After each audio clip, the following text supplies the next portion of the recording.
என்னங்க, பஞ்சமில்லாத மகிழ்ச்சி வேணுமா? நான் உங்களுக்கு அருமையான ஒரு ஆலோசனை சொல்கிறேங்க.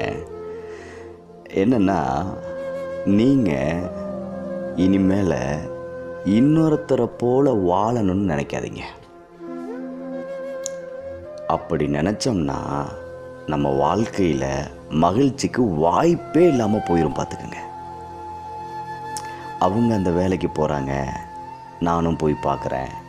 அவங்க அந்த பிஸ்னஸ் பண்ணுறாங்க, நானும் போய் பண்ணி பார்க்குறேன் அப்படின்னு செஞ்சு வாழ்க்கையில் இருக்கிற மகிழ்ச்சியை தொலைச்சிட்டு இன்றைக்கி எத்தனையோ பேர் நிம்மதி இல்லாமல் இருக்காங்க. நான் என்ன சொல்ல வரேன்னா, நீங்களாக வாழ நினச்சிங்கன்னா மகிழ்ச்சிக்கு பஞ்சமே இல்லைங்க. உங்களுக்குன்னு ஒரு ஸ்பெஷலாக தனித்துவமாக ஒரு விஷயத்தை செய்யணும்னு தோணுதுன்னா செய்யுங்க. அவங்க எது நினச்சிக்குவாங்களா, இவங்க எது நினச்சிக்குவாங்களா, அதையெல்லாம் யோசிக்காதீங்க.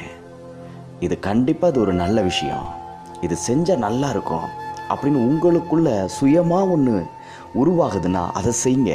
ஏன்னா நீங்கள் தனித்துவம் வாய்ந்தவர்கள். பார்த்துக்கங்க, சரிங்களா?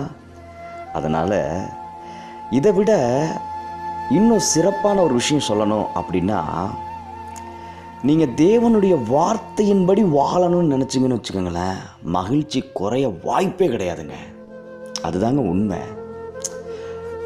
மற்றவங்கள போல் வாழணும்னு நினச்சா கண்டிப்பாக நம்ம மகிழ்ச்சி டோட்டலாக அவுட் ஆயிரும். ஆனால் அதே நேரத்தில் தேவனுடைய வார்த்தை என்ன சொல்லுகிறதோ அதன்படி வாழணும்னு சொல்லி நம்ம முயற்சி எடுத்தோம்னா நம்ம மகிழ்ச்சி குறைய வாய்ப்பே இல்லை, சான்ஸே இல்லை. நம்ம எப்பொழுதுமே சந்தோஷமாக இருக்கலாம். பார்த்துக்கோங்க, பஞ்சமில்லாத சந்தோஷத்தில் நம்ம வாழ முடியும்.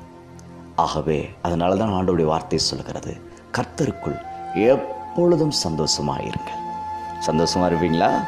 God bless you all my dear. God bless you.